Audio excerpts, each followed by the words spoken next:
रात्रीचा स्वयंपाक बनवताना आहे ना आपल्याला असं वाटतं की असा एखादा पदार्थ हवा की जो झटपट बनला जाईल आणि चपाती भाजी दोन्ही बनवण्यापासून आपल्याला सुटका मिळेल। तर आज आपण असाच एक पदार्थ बनवणार आहोत। आज इथे मी डाळ ढोकली बनवली आहे, म्हणजे याला आपण वरणफळ म्हणतो किंवा काही ठिकाणी याला चाकोला सुद्धा म्हणतात। हे वरणफळ खायला सुद्धा खूप चविष्ट लागतं। आपण हे वरणफळ आहे ना एखाद्या वेळेला लहान मुलांच्या टिफिनवर चेंज म्हणून सुद्धा देऊ शकतो। म्हणजे हे वरणफळ थंड झालेत ना तरी सुद्धा खायला खूप टेस्टी लागतात। आणि बरेचदा काय होतं संध्याकाळच्या जेवणामध्ये आहे ना कुणाला चपाती भाजी खायची इच्छा होत नाही, तर त्यावेळेसाठी तुम्ही हे वरणफळ नक्की ट्राय करा। हे बनवायला खूपच सोपी आहे आणि खूप जास्त हेल्दी सुद्धा आहेत। तर वरणफळ बनवण्यासाठी सगळ्यात आधी आपण इथे डाळ बनवणार आहोत। तर त्यासाठी मी इथे अर्धी वाटी तुरीची आणि अर्धी वाटी मुगाची डाळ घेतली आहे। इथे मी सालीवालीच मुगाची डाळ घेतली आणि ह्या डाळी छान 1 ते 2 पाण्याने आपण धुवून घ्यायच्या आहेत। त्यानंतर याच्यामध्ये आहे ना मी इथे 1 टीस्पून एवढं तेल घातलं। याच्यामध्ये आहे ना चिमूटभर एवढा हळद घातलं आणि चिमूटभर एवढा हिंग घातला। त्यानंतर बघा ह्याच्यामध्ये आपल्याला लागेल तेवढं पाणी घालून आहे ना ह्याला कुकरला हा डबा लावून देणार आहे आपण। आणि कुकरच्या आहेत ना आपल्याला 3 ते 4 शिट्या होऊ द्यायच्या, म्हणजे ही डाळ छान अशी मस्त शिजवून घ्यायची आहे। आता तुम्ही तुरीचीच किंवा मुगाचीच डाळ घेतली ना तरी सुद्धा चालेल, पण दोन्ही डाळी घेतल्या की आपल्या डाळीला आहे ना खूप छान अशी चव येते। याच्यामध्ये तुम्ही मसूर डाळ सुद्धा ॲड करू शकता। आता इथे कुकर लावून झालाय आपला, तर आपण इथे पीठ भिजवून घेणार आहोत। तर इथे मी 1 प्लेट भरून एवढं आपलं गव्हाचं पीठ घेतलं, म्हणजे जे चपातीचं असतं ना तेच। त्यानंतर अर्धी वाटी इथे मी बेसन पीठ घेतलं। बेसन पिठाने आहे ना आपल्या डाळ ढोकलीला खूप छान अशी चव येते, त्यामुळे बेसन पीठ ॲड करायचंच। इथे चवीपुरतं मीठ घातलं आणि 1 छोटा चमचाभर हळद घातला आणि 1 छोटा चमचाभर लाल तिखट। त्यानंतर यामध्ये तेल इथे मी घातले 1 चमचाभर।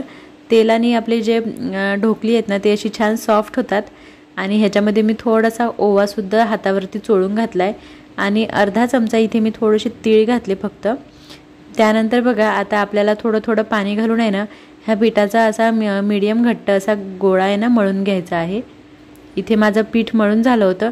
आता मी आहे ना हे एका छोट्या भांड्यामध्ये काढून घेते। याच्यावरून आपल्याला आणखी इथे 1 चमचा तेल घालायचं आहे आणि ह्याला 10 ते 15 मिनिटं आपल्याला रेस्ट करू द्यायचं आहे। तेल घातल्यामुळे आपली जी वरणफळ होत असतात ना ते छान असे मऊ बनतात। याच्यावरती हे तेल हलकंसं चोळून मी याला झाकून बाजूला ठेवून देणार आहे। त्यानंतर आपला कुकर झालेला आहे, त्यातली मी डाळ काढून आहे ना थोडंसं पाणी घालून त्याला छान असं रवीने घुसळून घेतलं होतं। आणि इथे गॅसवरती कढई टाकून मी ती डाळ परत इथे मंद आचेवर कढईमध्ये घातली। थोडंसं पाणीसुद्धा त्यासोबतच ॲड करणार आहे मी इथे। त्यानंतर आता बघा ही गॅस चालू आहे आणि गॅसची पॉवर एकदम कमी आहे। आता ह्या स्टेजला आपल्याला इथे याच्यामध्ये थोडेसे शेंगदाणे घालायचे, थोडासा चवीपुरतं गूळ इथे मी घातलाय आणि इथे मी आहे ना 2 ते 3 चिंच पाण्यामध्ये भिजत घालून त्याचा कोळ काढून घेतलाय। तर तो थोडासा चिंचेचा कोळ घातला याने आपल्या वरणफळाला आहे ना एकदम अशी चटपटीत चव येते, त्यामुळे हे घातलं। आणि ह्याला मंद आचेवरच मी आपला हे बाकीची तयारी होऊस्तोवर त्याला मी उकळून घेणार आहे। त्यानंतर आता आपलं जे पीठ होतं ना हे छान मुरल्या गेलं आहे। याला मी आणखी थोडंसं असं मळून घेते। एकदम सॉफ्ट आपलं हे पीठ तयार झालं आहे। इथे बघू शकता ह्याच्यामध्ये जर आपण गोळा बनवलात ना तर अजिबात ह्याच्या कडा वगैरे अशा उलणार नाही, एवढं सॉफ्ट आपलं हे पीठ भिजून तयार आहे। आता ह्याचा मी 1 गोळा घेतला आणि ह्याची अशी पातळ अशी चपाती आपल्याला लाटून घ्यायची आहे। इथे मी याचा 1 गोळा घेतला, गोळा छान प्लेन असा करून घेतला आणि थोडंसं पीठ लावून आहे ना ह्याची चपाती इथे लाटून घेणार आहे। पिठाऐवजी आपण तेलाचं बोट घेऊन सुद्धा ह्याची चपाती लाटून घेऊ शकतो। चपाती लाटताना आहे ना एकदम अशी जाडी किंवा एकदम पातळ आपल्याला लाटायची नाही आहे, मीडियम जाडीची, म्हणजे आपली भाकरी जेवढी असते ना भाकरीपेक्षा थोडी पातळ लाटायची। म्हणजे जेव्हा आपण ते वरणामध्ये टाकूत ना तेव्हा जर आपण जाडी लाटली तर ती कच्ची राहण्याची भीती राहते आणि पातळ लाटली तर ती तुटू सुद्धा शकते। त्याच्यामुळे आहे ना मीडियम जाडीची चपाती आपण इथे लाटून घ्यायची आहे। आणि ह्याचे बघा असे मी इथं कतलीच्या शेपमध्ये इथे कट करणार आहे। आपण चौकोनमध्ये सुद्धा कट करू शकतो। अशा पद्धतीने आहे ना आपल्याला सगळ्या ह्या ज्या चाकोल्या आहे ह्या कट करून घ्यायच्यात। एकदम पौष्टिक आणि हेल्दी पदार्थ आहे हा। लहान मुलांच्या टिफिनला दिलात ना तर मुलांना टिफिनवरती सुद्धा खूप भारी वाटतं। तसंही मुलांना चपाती भाजी खाऊन कंटाळाच आलेला असतो। हे बघा अशा पद्धतीने आहे ना मी सगळ्या चाकोल्या इथे कट करून एका प्लेटमध्ये काढून घेणार आहे। उरलेल्या ज्या पिठाच्या आहे ना त्याच्यासुद्धा मी इथं चाकोल्या अशा लाटून घेणार आहे सगळ्या। ह्या बघा सगळ्या चाकोल्या बनवून तयार आहेत। आता इथे आपण आता डाळीसाठी तडका बनवूयात। तर कढईमध्ये मी तेल घातलं. तेलामध्ये तेल थोडं असं गरम झालं की आपल्याला इथं जिरा आणि मोहरी घालून घ्यायचं आहे. जिरं मोहरी छान तडतडलं त्यानंतर आपल्याला ह्याच्यामध्ये आहे ना इथे एक टोमॅटो बारीक चिरलेला, कढीपत्त्याची पानं आणि 2-3 हिरव्या मिरच्या मी इथं घेतल्यात. तर सगळ्या मी सोबतच टाकल्या, कारण टोमॅटो आणि मिरची छान अशी मऊ शिजायला हवीत. टोमॅटोचं पाणी सुटतं ना, ते छान असं मऊ शिजायला पाहिजे, म्हणून मी सगळं तिथं सोबतच टाकून त्याला छान असं तेलामध्ये परतून घेणार आहे. आता त्या तडक्यामध्ये टाकायला इथे सुके मसाले काढत आहे मी. तर इथे लाल तिखट, हळद, धना पावडर आणि गरम मसाला मी इथं घेतला आहे. त्याच्या व्यतिरिक्त कुठले मसाले घालणार नाही आहे. तुम्हाला घालायचे असल्यास तुम्ही थोडेसे काही वेगळे असे जिरा पावडर वगैरे असे सुद्धा मसाले घालू शकता.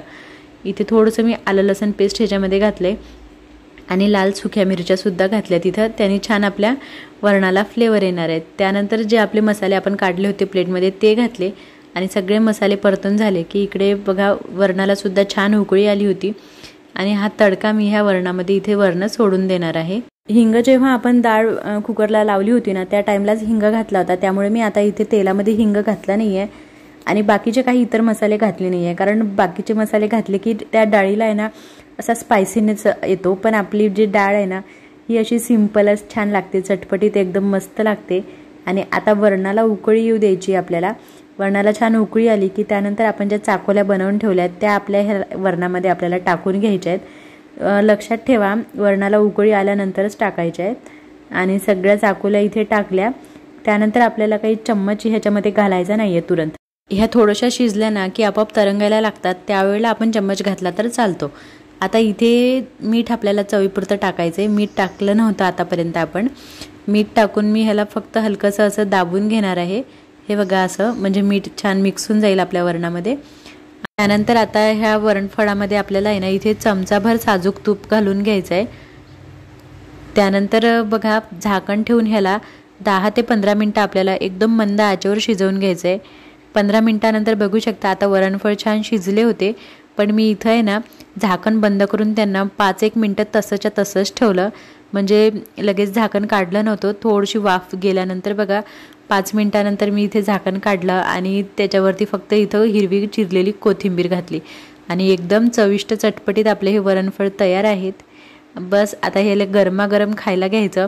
जर तुम्हाला आहे ना रात्रीच्या स्वयंपाकाचा कंटाळा आला तर हे वरणफळ एकदा नक्की ट्राय करा.